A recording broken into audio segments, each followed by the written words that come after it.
Kryeministri Edi Rama ka prezantuar këtë të shtunë programin elektoral të Partisë Socialiste për zgjedhjet e 11 majit, duke theksuar angazhimin e tij për rritjen e pagave në vend.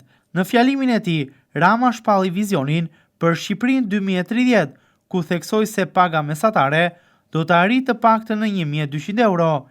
Për të mbështetur punojësit që do të përfitojnë nga kjo rritje e pagës minimale, Rama njoftoi se sipërmarrësit do të jenë të detyruar të arrisin pagën minimale, por do të ketë për ta lehtësira tatimore.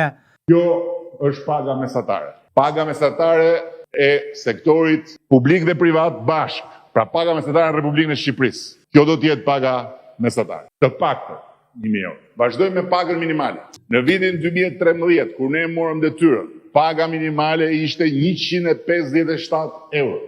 Sot 2024 u mbyll me pagën minimale 400 euro dhe duke filluar nga janari 2026 me një vendim që do të merret pas zgjedhjeve, kur të bëhet edhe akti normativ i qershorit, paga minimale do të jetë 500 euro. Për të mbështetur punojësit që do të përfitojnë nga kjo rritje e shpejtë e pagës minimale, sipërmarrësit do të jenë detyruar të rrisin pagën minimale, por ne do t'u japim një lehtësi që gjatë 18 muajve pas pagës së parë, shteti atyre nuk do t'ju kërkojë asnjë detyrim tatimor mbi shtesën prej 100 eurosh. Gjatë fjalës së tij, Rama tha gjithashtu se edhe paga e mësuesve do të arrijë në 1250 euro deri në vitin 2030, duke nënvizuar rëndësinë e programit për mbështetjen e sistemit arsimor.